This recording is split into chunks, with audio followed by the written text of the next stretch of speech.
It means a great deal to me to be able to stand in this place today and talk to the issues that are impacting our veterans, and specifically on this one issue.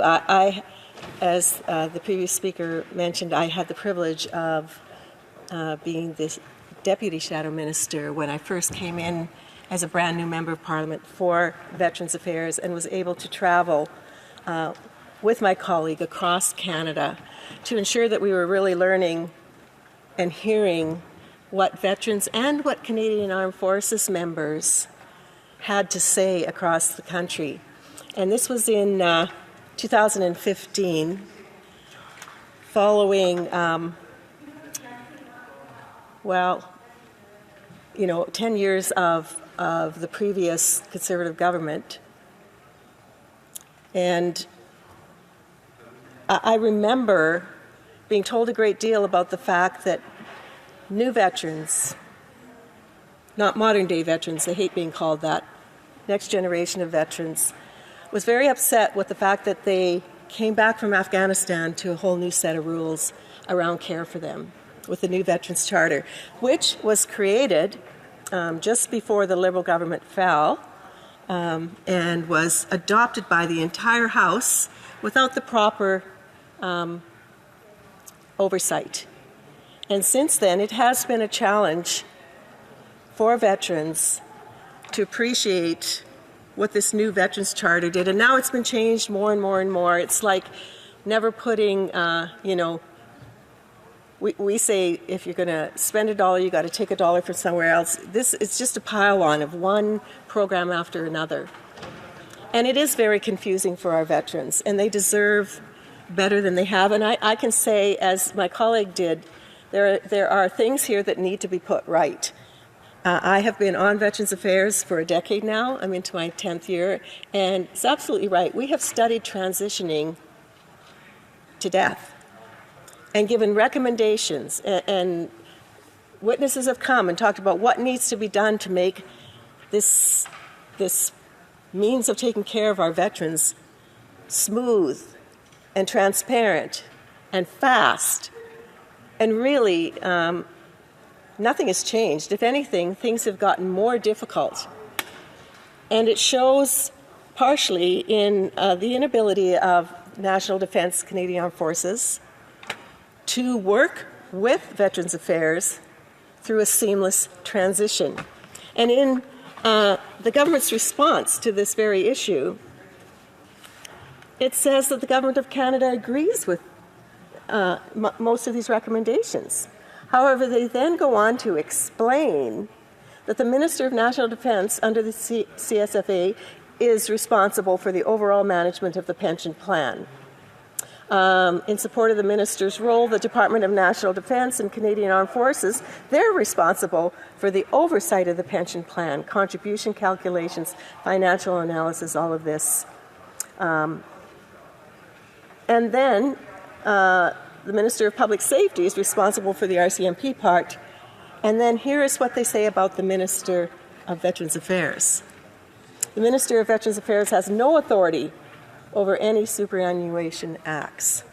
No authority. Even though this government made big to-do about they were going to make this a seamless transition and the departments were going to work well together, and they made the Minister of Veterans Affairs Associate Minister of National Defence. And yet somehow still nothing seems to be able to be done to solve a lot of these issues. And I can appreciate the fact the member from the bloc said this reflects something from, my goodness, decades ago, when men in general, the average age was 60. And today, I'm way past that. And I can tell you, 68 is the new 50. Just saying. Right? Thank you. The truth of the matter is, we are functioning in an archaic environment and not taking care of our veterans the way that we should be. As a matter of fact, there's proof of that in the way that veterans are feeling about how they're being cared for. And I have the supplementary estimates that we discussed and spoke with the minister about just recently. And this is really important.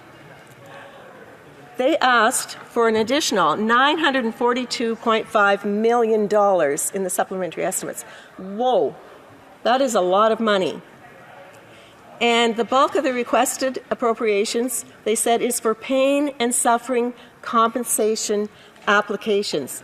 They represent an increase of 51.6% compared to what was in the main estimate. So a huge jump in funding for pain and suffering. So the explanation was that the additional funding is needed to respond to an increase in the number of benefit applications, which includes the pain and suffering, but also as well as higher than expected numbers of veterans that are opting for a lump sum instead of monthly payments. Huge numbers of veterans are saying, I'm leaving, I'm getting my pain and suffering, I want it all, and I want it now. They no longer have confidence because of the way this government has treated our Canadian Armed Forces and treated our veterans over the course of these last 9 years. Since coming into power, what we are seeing and what I hear quietly said over and over again by our veterans is, here we are in another decade of darkness. That's what they called the last time the Liberals were in power and decimated our Canadian Armed Forces. There is no way that this government is taking care of our veterans. Right off the bat, they said they're asking for more than we can give. Oh, yeah, but there's this slush fund. Well, we have our friends to take care of. The confidence of our veterans and our armed forces in this government is pretty well nil.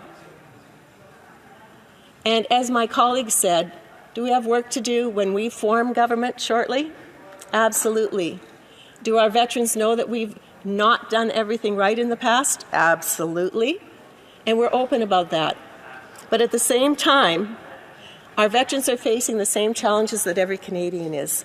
There are veterans' food banks that cannot keep their shelves full because of the need that is out there. There are more veterans that are homeless now because they cannot afford rent. They cannot afford a home. There are veterans now that are on the street or couch surfing because they do not have the ability to take care of themselves or their families. And they feel guilty, and so they've left their homes and their families. Speaker, there is no question that our veterans are not being cared for the way they should be. I've had the privilege of being part of the Women's Veterans Study, reflecting on the largest study that has been ever done. Actually, no study was done until this one was done on our women serving within the armed forces. It's frightening what they have had to go through. We have a great deal of work to do to improve life for our armed forces, but I can assure you of two things. We will care for them while they're serving, and we will provide what they need to go to war, something that this government pretends they don't have a role in.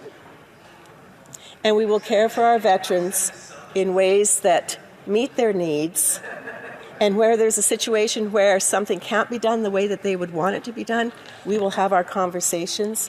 We will do our best to come to a consensus. There will be true conversations rather than organizations of veterans groups set up that they rarely actually reach out to but claim that they have that relationship. So I am so pleased to see that we have the opportunity very shortly to give credence to what we're saying with what we will do. Thank you, Mr. Speaker.